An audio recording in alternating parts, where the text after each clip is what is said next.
Nice example. Alan's a great guy. Yeah, no, he came across well. Yeah, closer. Yeah. Right, we're here. Can I just say one thing? I'm sorry to be a pain, but No. I've got to be back on campus at 1:30. I'm thinking, if we've got could we do an hour and then, because I just want to make sure I can get back to the car and get back up. We can do an hour. It's about 10:02 now, isn't it? So sorry to do you out of time. Don't be. Well, that was eventful, jumping in your car and it was speeding here. Yeah. Oh, that's good fun. Yeah. Well, selfishly, it's not a bad thing. It means I get you back for another episode. Yeah. So if you're called to do that. Yeah. So this is interesting. So for reference, Jung, A Complete Introduction by Dr. Phil Goss. It's a complex subject. So what on earth kind of makes you want to dive into all the complexities of Jung's theories and psychotherapy? Yeah, no, it's a good question. I think part of it is something in me which is just naturally curious to understand not just the workings of the individual mind, but the possibilities that there are deeper and richer stratas to the mind that go beyond the workings of the individual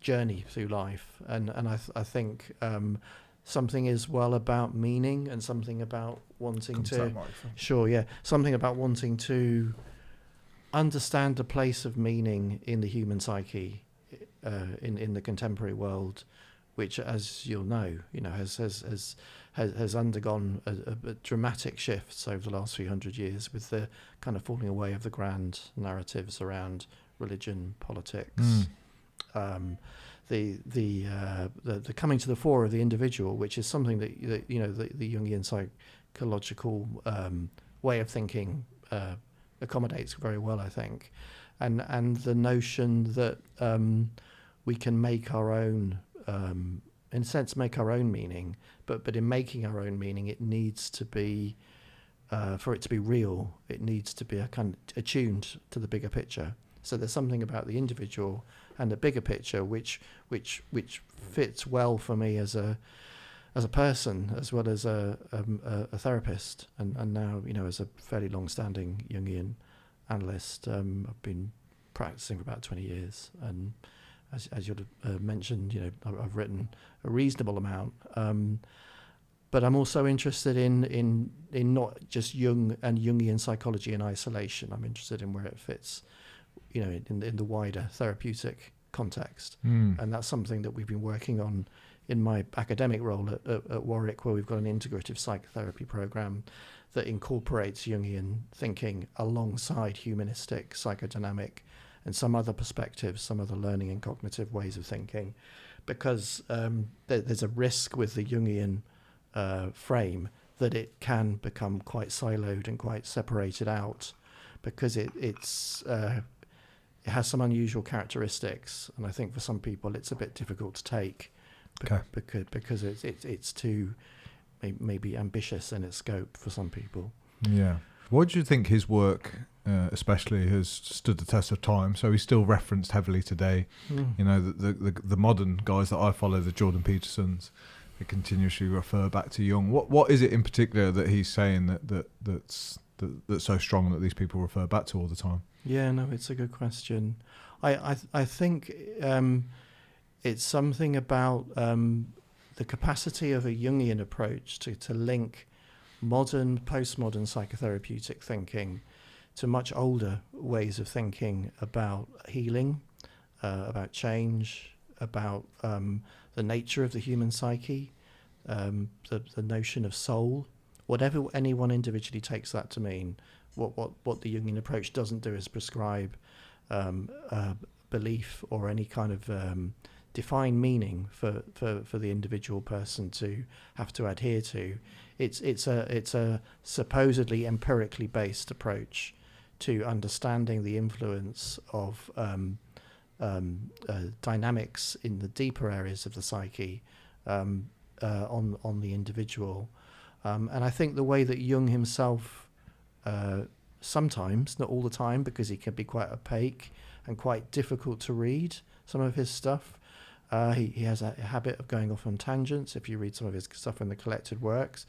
But actually there are so many nuggets of insight and wisdom that I think people reference that without, across the board. It's still a very popular Thank you, Lewis. source. Cheers. Cheers.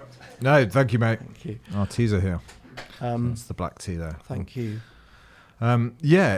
He's a fascinating character. I'm sure you've read the Red Book, which that was the one that threw me the most. I mean, there's a lot of it I don't understand, but it's still there's something in there that draws me. The curiosity that you spoke of, was there a stage in your life where you felt a bit lost, and did you feel like you were looking for something when you were started to delve into Jung's work? Yeah, I think so. I mean, I think as a boy and a young man growing up, I was drawn to existential questions and questions of meaning. I had a period where I got involved in religious ways of thinking, and then found that had its significant limitations in a very institutionalized way. And having put that down, I guess there was always part of me that was looking for some framework that as I was saying earlier, that addressed the nature of the human mind, but accommodated and actually encouraged ways of thinking about human origins, human destiny, whatever that means, the journey through life, that could actually be helpful to me as I mapped my own way forward. And I initially, my initial training in the field of counselling and psychotherapy was in a more humanistic and existential form of training. But what was happening for me at the same time was that I was teaching at the time in London in special schools for children and young people with significant learning difficulties. And what I became interested in, not that I wasn't interested in the teaching and the learning, but I became really taken by the emotional dynamics that were vividly and sometimes in very difficult ways portrayed in the lives of the young people that I was teaching, and particularly the families around those children. So I wanted to understand that in a deeper cultural and meaning-based way, the meaning of suffering, the meaning of difference, the meaning of the human struggle to articulate self-identity in the face of great difficulty. All of those sorts of challenges that I was witnessing at that time really gave me a sense that it wasn't enough for me to be a therapist that was dealing with felt-based processes, which are fundamentally really important in the interpersonal dimension. But it also became important for me to get to grips with some of the things that come up in the human psyche that I think deserve greater attention, which I think the Jungian approach offers. And I'm thinking particularly of here where the unconscious presents itself in dreams or in processes of imagination. You mentioned the Red Book and the way that Jung generated something profound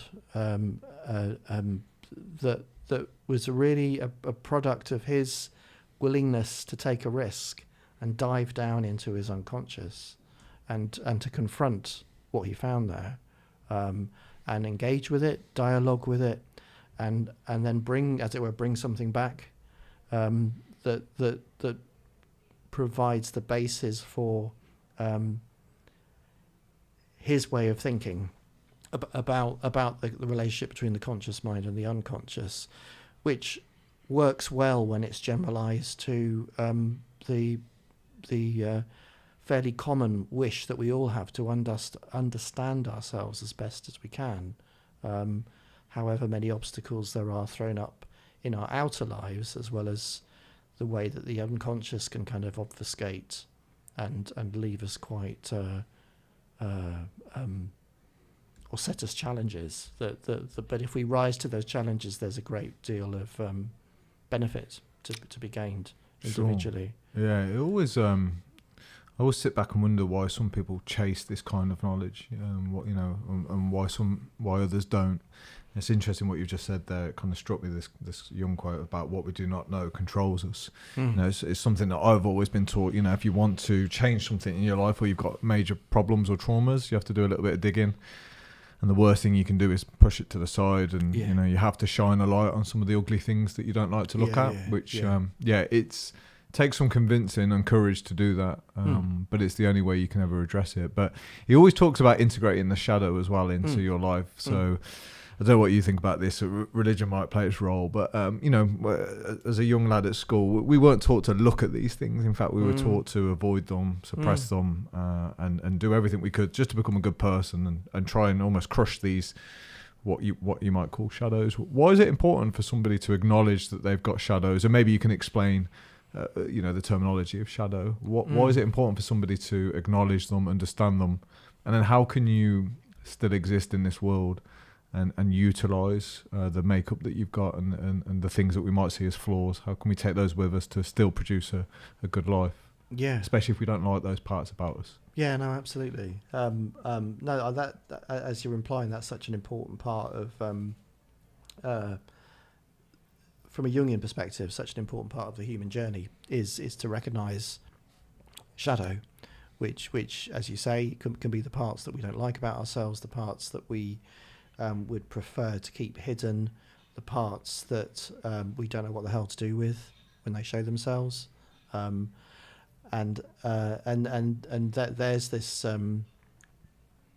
something of a contrast with Freud, although I think there are a lot of commonalities in certain aspects of this, that rather than that which we repress or that our unconscious pushes away from our awareness, the way that it can jump up and bite us when we don't expect it, whether that's an outburst of anger or jealousy, or a sudden overcoming of emotion that is thoroughly irrational. From a Jungian perspective, in this particular way, so I'm not saying that other psychodynamic ways of working with repressed stuff isn't really valuable, because it is.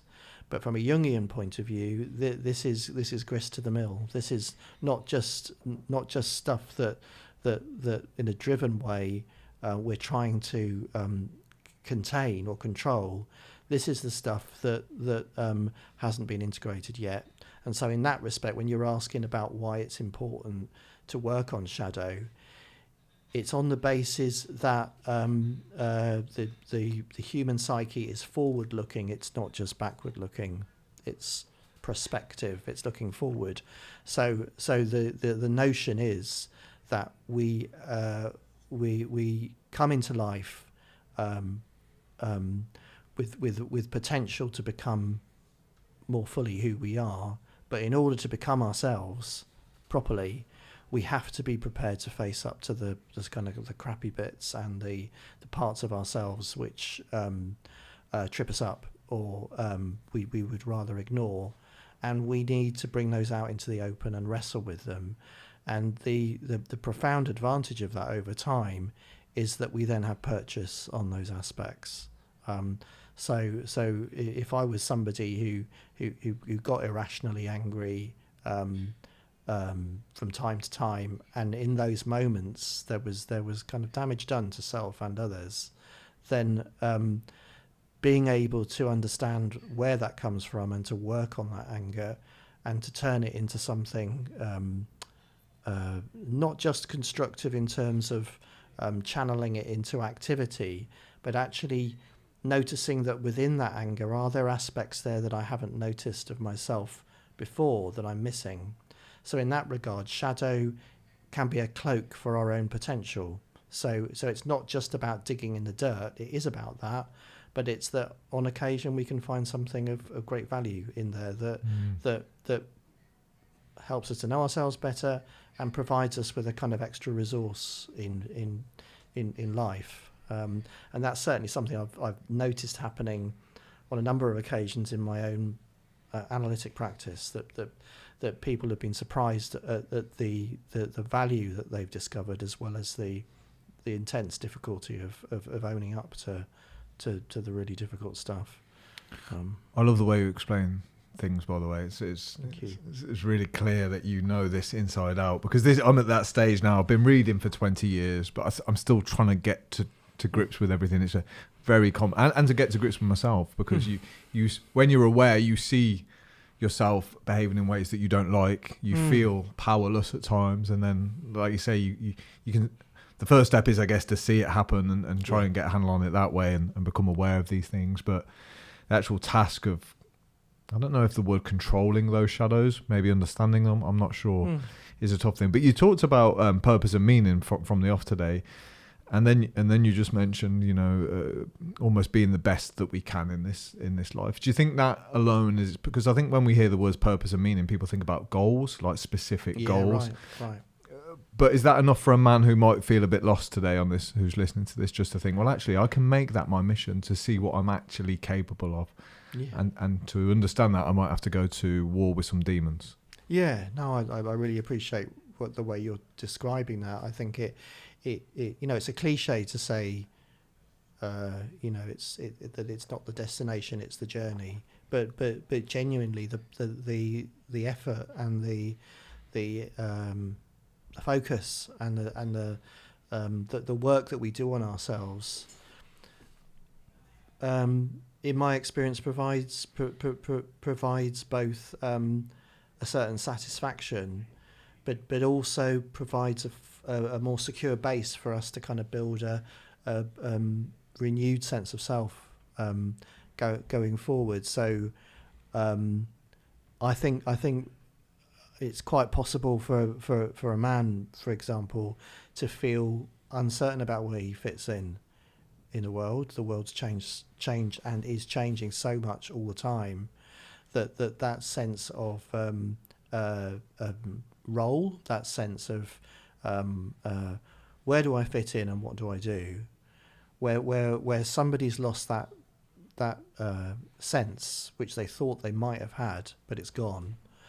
Then accepting, right, well, maybe this is the time, rather than in metaphorically going outside the door to try and find an answer, I'll close the door on my house, my temenos, which is a word that comes up in Jungian psychology quite a lot, which means the whole of who we are. It's the psyche. Shut the door on the outside for a bit, go inside, let me see what's there, let's see what I can work with, let's see what I find when I go inside. And something like active imagination can seem I don't know, sort of a bit maybe for some, at first glance it can seem a bit high and mighty, a bit pretentious, but actually all it is giving yourself a bit of space, allowing yourself to daydream, so you're not trying to force anything to come to mind.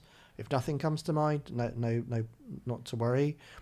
But usually there will be something. There'll be an image or a thought or a little lead to follow that hadn't been there before, and then it's fine to start following that and ask questions of the image, and if it's the image, whatever it happens to be, and see what it's facing us with. And it won't provide all the answers, but the really important thing is that it's us. It belongs to us. We're not relying on somebody outside us to provide the answer.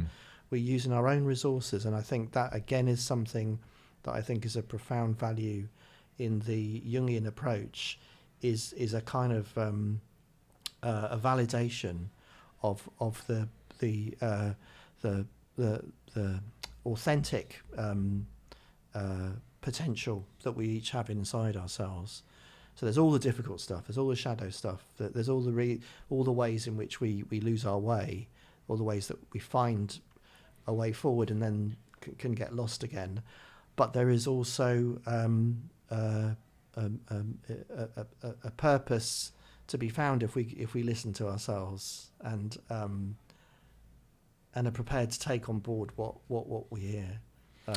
So I think it's profoundly valuable. Yeah, very interesting concept, because I think the self-help industry probably directs people towards the opposite of that. So it is the external goals that you're encouraged to pursue.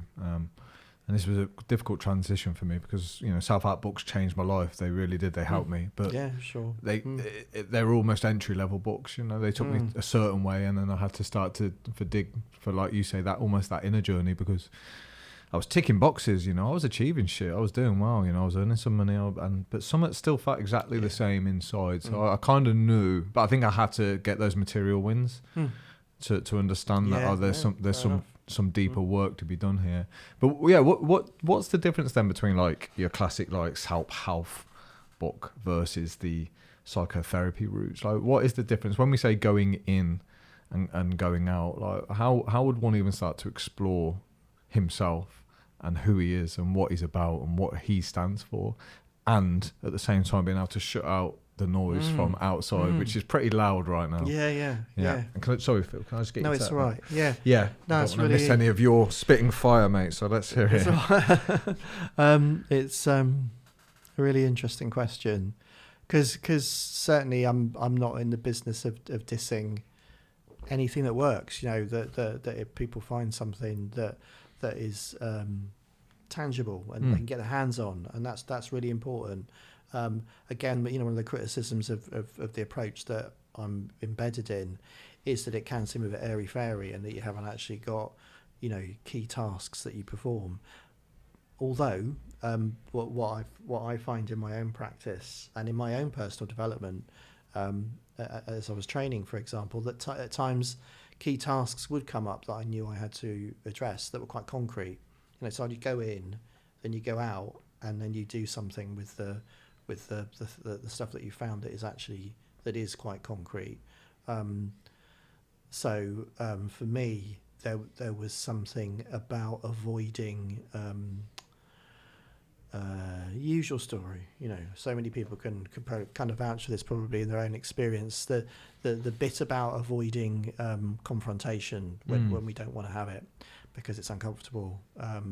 And there were times at which once I'd done in my own training analysis, in other words, I had an analyst who I saw regularly while I was training, and so looking at dreams, looking at imaginal stuff, all of that, but at times very concrete tasks would emerge from that I knew that I had to get to grips with. You know, so the example I'm giving, you know, is realizing that I needed to stretch myself. I needed to test my willingness and courage to confront individuals who I would otherwise have avoided. So I suppose what I'm trying to say here is you might get a self-help book that is helping somebody address in a more straightforward way their lack of assertiveness or their lack of courage in standing up for themselves. What I'm describing is the underground process that has so much value that one might engage in either first, to discover what is the most authentic task, or if one is clear that that's a problem anyway. Somebody comes to a Jungian analyst saying, you know, I'm one of my problems is I can't confront other people when they're walking all over me. I can't tell them, I can't say no, for example. That the task might be at one level clear, but in the Jungian approach, it's doing the underground work as well, because sometimes we can get key wins, you know, in the way you really hear what you're saying about how helpful self-help books and guidance can be. We can achieve key wins out there, but then still have this nagging sense that, well, actually underneath, I managed to do those things, but how fully or authentically connected to deeper change have those, you know, key wins been? So it's not to diss the key wins at all. They're important, and there is real development in that. But what I'm describing is a kind of again, it's a Jungian word, compensatory thing, which is that for Jung, whatever's going on in the conscious mind is compensated for in the unconscious mind. So in a sense, there's an argument that if we try too hard to solve all our problems by heroically achieving things out there without looking at what's underneath, then something will get tilted out of balance because we haven't done the work underground, if you see what I mean. So and that's where dreams, for example, can throw up messages, if that's the right word. That sounds a bit too Phil, directive. Sorry. No, you're all right. Okay. Dreams can give us a sense of where we are out of balance, and where there's a call to go into the psychic depths. The dreams will probably start trying to tell us that in the imagery in the dreams, whether it's imagery of literally going downstairs or going underground, or other ways of representing what we're missing. So I don't know if I answered your question very well. I was just wanting to say that self-help stuff is great, but the other work is more enduring. I don't want to give a value to one over the other, but the enduring value of doing underground work is I think quite difficult, quite hard to calculate the value of that, because it's lifelong. Sure. Yeah. Well, I can definitely firsthand say that, like I say, self-help for me, the it's a journey. It's brought me to where I am now. So I feel like this is harder work because it's uglier. It requires more time, more effort. There's more resistance. You see more of yourself that you do and don't like. You come up against more demons regularly, whereas self-help, it's a little bit more glorified. It's a bit more exciting. The rewards are deemed greater, even though I kind of learnt that they're not.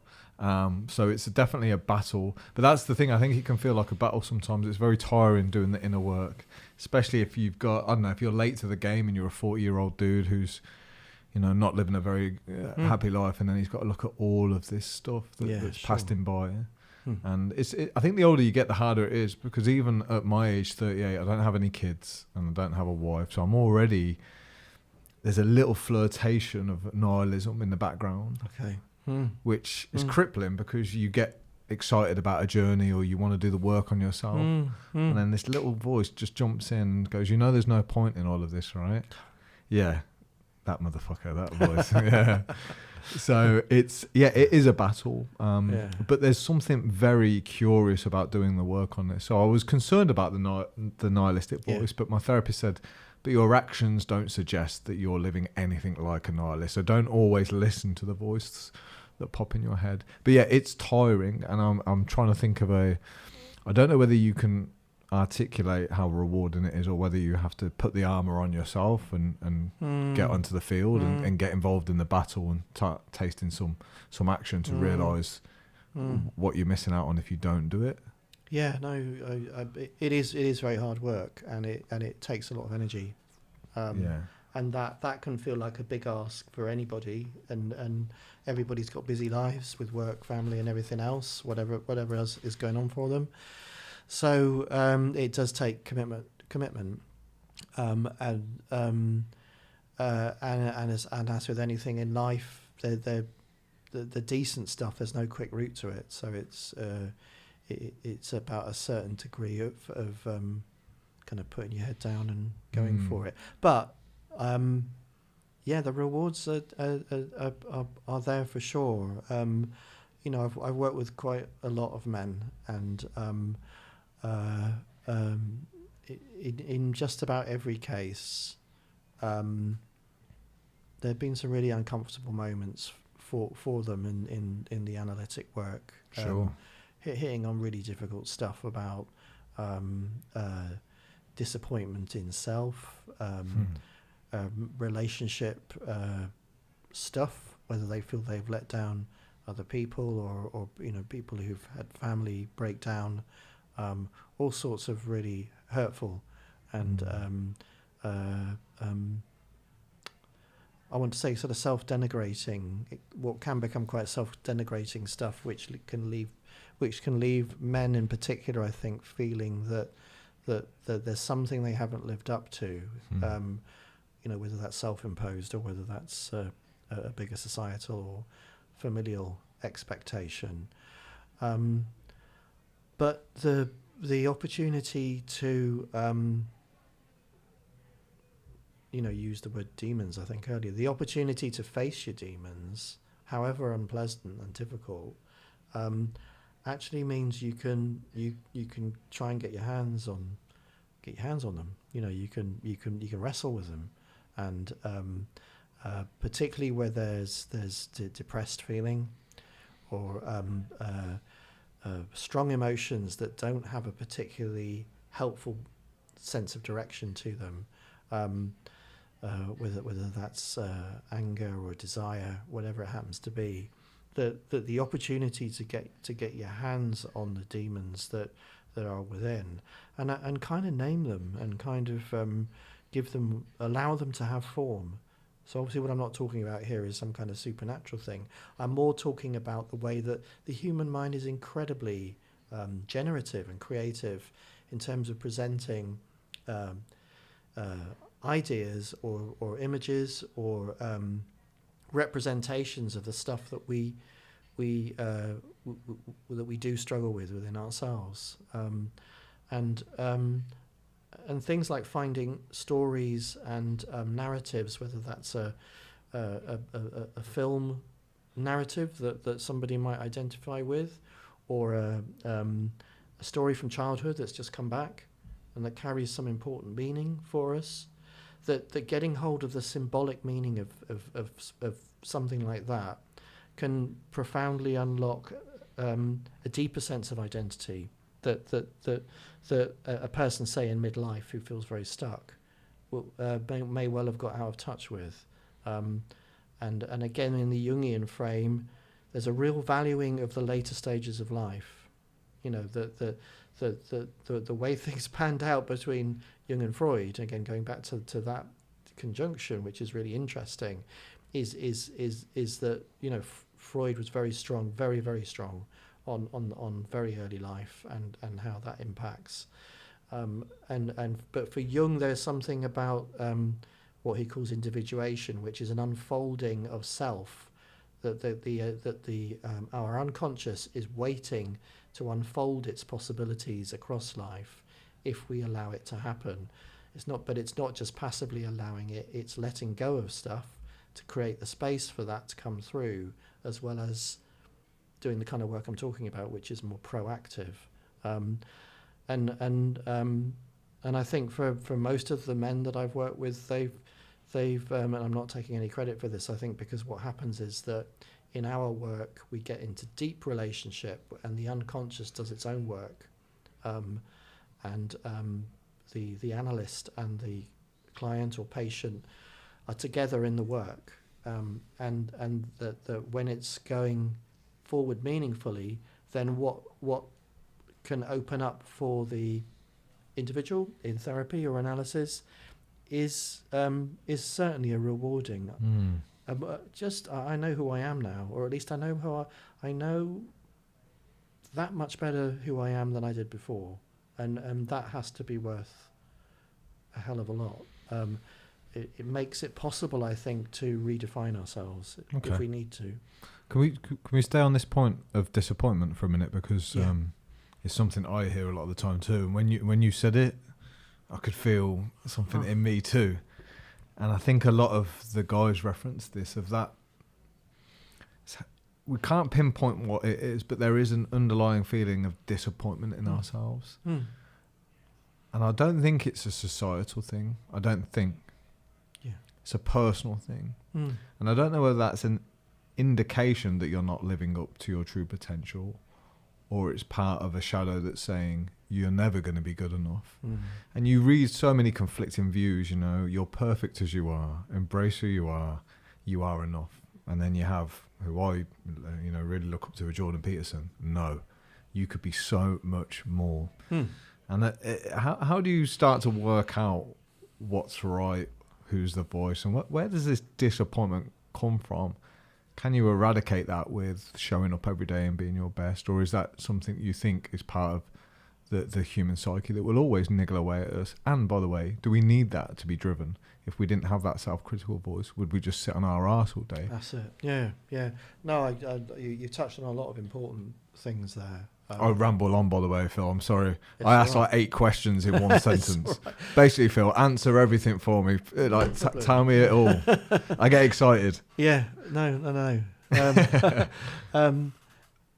But I appreciate the way you are asking the questions, because none of this is single faceted.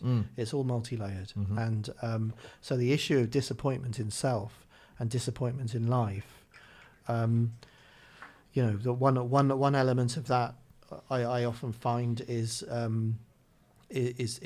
way in which it's not unusual for people, and men in particular, to grow up with a sense of expectation of life, which also involves putting a lot of pressure on themselves, which doesn't always get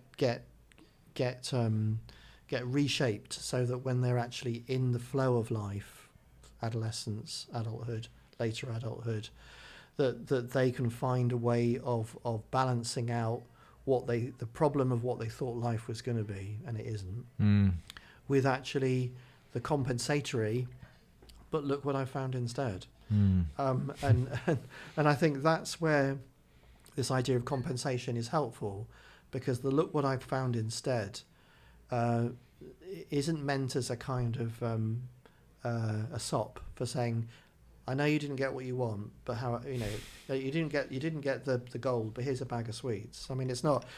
Hopefully it doesn't work like that in a healthy way. It's more that it recognises that these hidden parts of the psyche, if we allow them to show themselves, can offer something new, something different in that regard.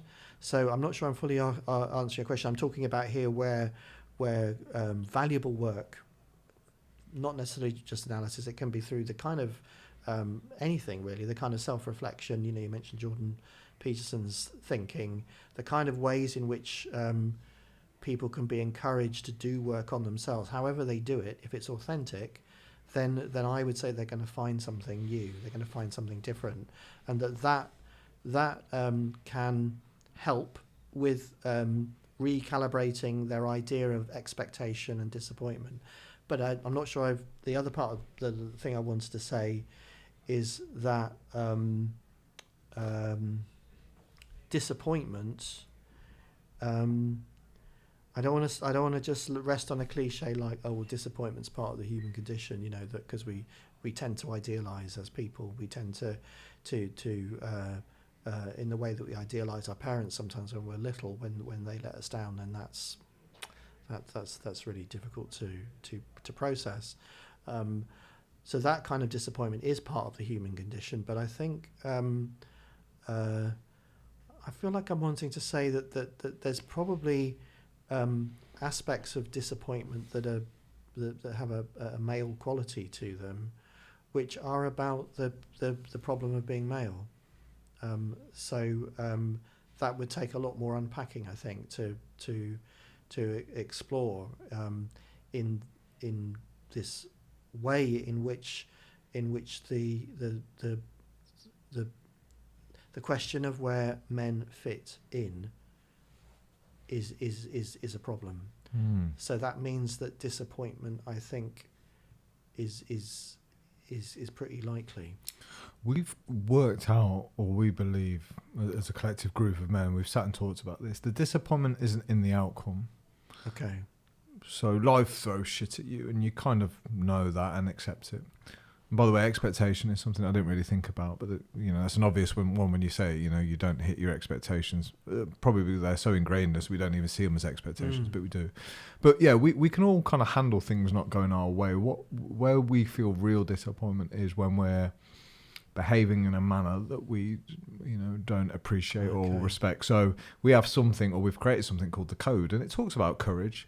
And whenever we don't live our lives with courage, that's when we feel true disappointment in ourselves. So when you hit the pillow at the end of the day and you put your head on that pillow and you kind of know you haven't done or behaved the way that you want to, that's the real disappointment. When you look in the mirror and you don't like what you see internally, it's not the fact that your business didn't grow or you didn't hit the result that you wanted in whatever.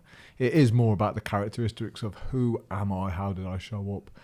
So we come up with these 5, if I can remember them, because this is very recent. We talked about courage, self-discipline, the pursuit of knowledge, of good knowledge, humility, and honesty, being honest with ourselves and honest with others. Now, they're all tag words, but they're all pretty important. Yeah. And this courage one keeps popping up, Phil. It seems to be at the virtue of everything. Like, courage seems to be key to all of these things. You've used the words authenticity. I mean, how courageous do you have to be now to be authentic and follow the dreams, the visions, because you have to catch them and then you have the pursuit to follow them. So I think it was James Hollis. James, I absolutely love that guy. Got his books here. He said the first thing is you've got to have the ability to tell the truth to yourself, which is difficult. He says then you have to have the ability and the courage to live that truth. And then the third one, if you want to go a step further, is the ability and courage to tell it to others. And I'm like, I sat back and I'm like, yeah, that's great, but oh my God, that's difficult. Yeah. Isn't it? Yeah. So that for me is where the disappointment comes. As a man, when you look in that mirror and you're not behaving in a way that you would see in alignment with your code or values, that's when I feel it anyway. When you've just been horrible. Yeah. Or that's when you get bitterly disappointed. When you're nasty or cruel. Yeah. No, I really hear what you're saying, and it takes me back to the references to shadow earlier on, because however horrible and unpleasant those moments are, there's still an opportunity within that. Well, that's it. It's like a scoreboard, right? Shadow 5. A decent Alex 4, bastard. These one, it's that kind of feeling though. Yeah. But I'm only starting to get to grips with how difficult it is to to be a good man, a good person. Because I don't think it's the easy thing to do. I think the right thing to do is always harder than the easy thing to do. I agree. So, but I think having this code behind us as guys, when difficult situations present themselves or we're faced with a big decision, we can kind of refer back to that code and say, okay, am I being totally honest with myself here? Am I showing the courage that I would respect in another man? Yeah. Am I being disciplined to my word? And when that can help you kind of make these difficult decisions. It gives you a bit of a compass. Because if you're not into your religion and or as a guy you might feel like, well, where are my rules in life? What do I live by? Having that behind you we found it quite beneficial. Yeah. Quite supportive. Yeah, no, it sounds like a very good frame of reference for people to hold themselves to account, as you say, and that's always a difficult moment, as you say, when you're in front of the mirror and you know that you messed up, or you let yourself down, or you let other people down, or as you say, you've been horrible, and, or you just don't know what to do next. Yeah. Because when things are going okay or to plan, Phil, or you've got a plan, like things are generally, you can cope. I think where a lot of difficulties lay is when you don't know what the fuck you're doing with your life, or you don't know, a vision hasn't come off and you're just like, oh my God, I don't know. I haven't got a plan. I haven't got a vision. I haven't got a goal. So what do I do with myself on a day-to-day basis? So it's almost being okay with not knowing sometimes. That's another thing the self-help industry turns you away from. It's like, no, you must always have a goal, always have a plan. But again, there's some fruit to be found in being lost, because it's almost you can only find yourself, I guess, if you've entered a period of feeling lost. I agree with you, and I also feel like I want to say, going back to this emphasis on compensation as well, that as well as being hard on ourselves in when we need to be, I think having compassion for ourselves is important as well. It's tough. Yeah, it's hard. It's hard when you know you fucked up, but at the same time having compassion for the part of you that has failed, to put it to put it that way. Again, allowing the gamut of different emotional responses to what you've done or haven't done to be around, I think has its place. I'm not meaning to question, because I like the sound of what you're saying. Sure. It's just I'm thinking about shadow work, where sometimes we go into this part of ourselves that we really don't like. Why the hell did I say what I said? What was I playing at when I did X? Then then allowing a form of ourselves that we don't like in that situation to be present is really uncomfortable. Rather than saying, right, I want nothing to do with that part of myself, it's actually allowing it to be present and then spending time with the discomfort and having a dialogue with it. And what I usually find when I've done shadow work with men is that they will often become more compassionate towards themselves as well. Once they've owned up to the shit that they are responsible for, they're also able to become more compassionate towards themselves, and then there is room for negotiation with that part of them that is the rogue element that they can't control. So it's about relationship with the rogue element, because the rogue element, we can't control it when it happens. If we end up in a fight or whatever, something has gone out of control, and something in us has gone out of control. So it's really important, I think, to try and have a dialogue with that element that has got out of control, and that's the challenge. If you're not sure how to do that, then that's tricky. But as I was saying earlier, something is, I hope, straightforward. As envisaging that part of you in front of you, who you really just don't want to be. You don't want that to be part of you, but it is. What the hell's going on? Why did you do that? I did this because, and there's room for some new relationship to that part that otherwise you didn't have a handle on when this stuff happened. Yeah, that's why when when we mess up and we just say our strategy is, I just won't do it again. It's not a great strategy, because, like you say, there's an element of it's not under my control. Yeah. Which is quite a terrifying feeling. But yeah, I mean, you're touching on some great stuff. This is difficult because I can go up in so many I could talk about this kind of stuff all day. But again, I think another quote here from Freud, and from Jung, and he talks about the fear of not matching up. So one oppresses what one fears. And what I've known about compassion is, like, I'm a lot more compassionate to others now because I can see a lot of the flaws in myself. So when I, if I don't feel like I've got these flaws in me, I'm very judgmental of the people that show them. However, the self-compassion has not caught up yet. So I find that compassion for others is a skill I'm learning and showing on a daily basis, and empathy to the self. No, it's having none of it. It's very, very critical, very cruel. And the worrying thing about that is my awareness to catch it isn't even close at the minute. So it's almost on autopilot. If I can see other people doing it, when they speak about themselves like a piece of shit, I can see them doing it, and I'm like, that is not healthy. But when it's the self doing it to the self, I'm like, it's a tricky one to catch. It's probably been practiced well for 30 years. It's good. It's good at what it does, No, absolutely. It will always it will always be quick to outfox us. So we've got to be on it and I agree, it's not easy to, particularly if, as is I think is the case for a lot of people, they might have grown up with messages around failure, or around where they're not good enough, that being able to say, hold on a minute, is this me who I am now who's talking, or is this the me who was receiving these messages, when I was 8 years old, or 5 or 12, or what it happens to be. And I know there's something that can sound a bit simplistic about that, because that doesn't necessarily make it easier. But I think there's something about trying to get hold of the sense of entitlement to be our adult selves in the present without being pulled back, and that is what is so difficult, as I think you're partly alluding to, really. And in Jungian psychology, as you'll gather, there's notions of the influence of archetypes, and so the child archetype, as with all archetypes, can have a helpful side and a more problematic side.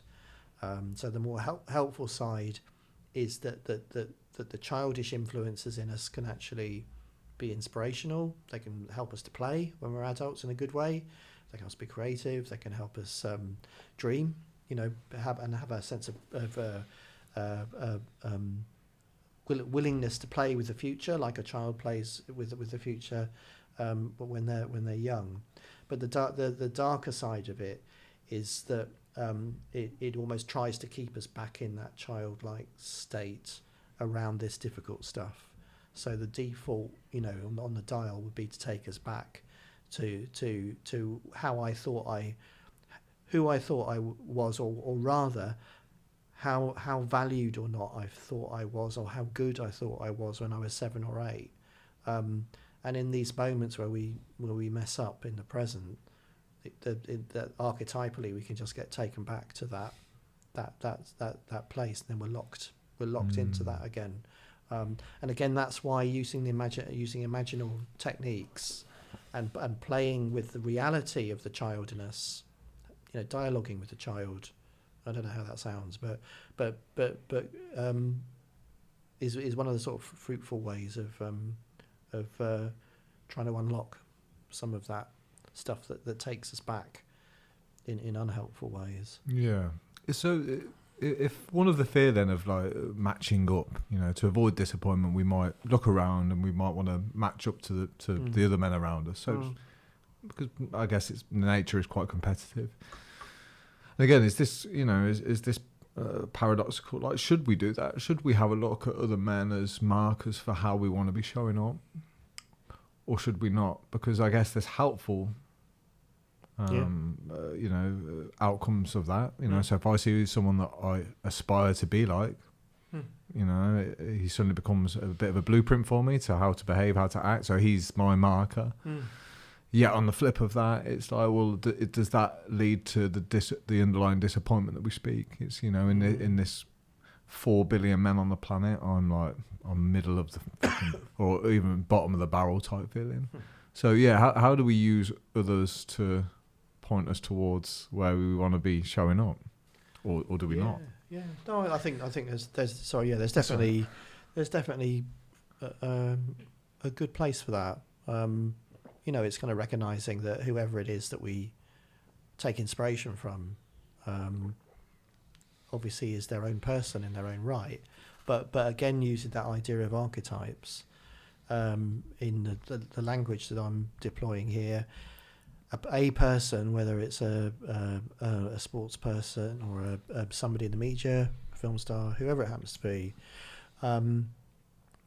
that person brings to life the archetype of which is really like the blueprint of the best bloke, the best man that I can be. I can see in him all the things that I want to be myself, and actually him taking that role for me gives me something to help me understand that better. I can see it more clearly because he's captured that. I can't always see it so clearly in myself. So his confidence, his balanced approach to life, his courage, but also his care for people around him. These are the things that I want to be able to live like, and because I can see it in him, that gives me a portrait of that. But as I say, the important rider to that is recognizing that we are all individuals, and we find our own way of making that happen for ourselves, and that can be both a disappointment because you realize, well, I can't actually be that person. I dreamed of being a film star like him and having all the stuff that he's got, but that's not happening for me. But I can the good side of it is I can do it my own way. I can make my own mark.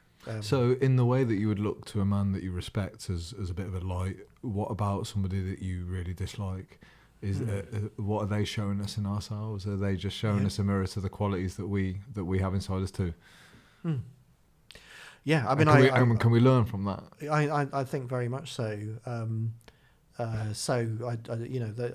The idea of projection in depth psychology is a really important one. That in the same way that with the valued the aspired person that I was just talking about, the aspired man, I want to be that man. We're kind of projecting. If you think of our minds as a just for the moment anyway, just as like a kind of cine camera, a film camera that is whirring away, and it projects parts of ourselves onto the other person. That good person is capturing the good stuff, and the guy that we really don't like, and who we would want to give the time of day to, and parts of us would like to tell them what we think, or even worse, perhaps.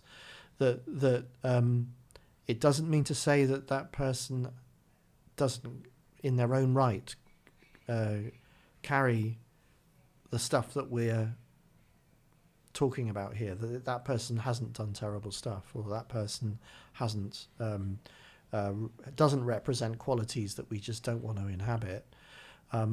Maybe they don't, but the reason why our minds have chosen that person is because that person is also showing us the aspects of ourselves that are underdeveloped, that we don't like in ourselves.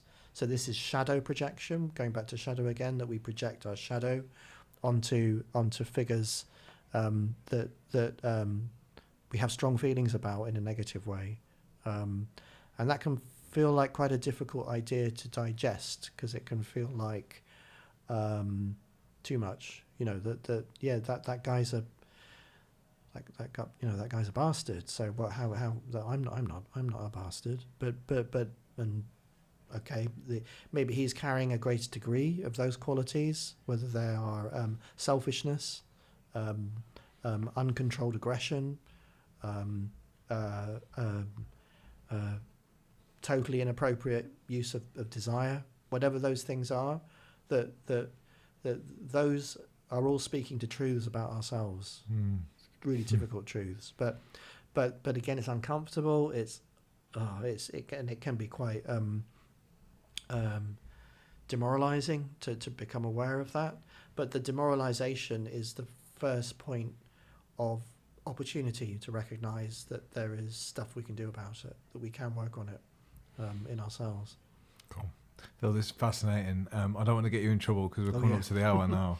Thank you. That was a bit of a life goal of mine, to sit and talk to someone like yourself about this stuff. And like I said, we're only touching the sides. I could speak to you all day about this. So we'll get you back for part two when you've got a couple of hours to spare. We won't get you lost this time. No, do that soon. And I wanted to say something about that, because as you're saying, I managed to get myself seriously lost. Phil's the smartest dude I know that was an hour late because he couldn't find his way on a map. Yeah, the only thing I was going to say about that is that maybe it's something we can explore next time, is that psyche, from a Jungian point of view, the human psyche can do weird things at the times that we least expect. And again, it's that thing that there's more to reality than we might think, and psychic interference is part of that. I know that I don't mean that in a supernatural way. I just mean that connections and disconnection can happen in odd ways. So, but maybe that's something we can absolutely return to. Yeah, I can't really argue you now for being late, because you'll just outsmart me on that one. But thank you. I always really appreciate it for people that give up their time to come and speak to me, especially someone like, say, in your field who's a very busy man and really respected. So I'm just a curious person who's got loads of questions. I like to listen. So thank you for coming over. And we'll hook up a second podcast. Yeah, good. And that'd be problem. Good. But thank you. You're a good man. Cool. Yeah, cheers. Thank you. Thanks, Phil.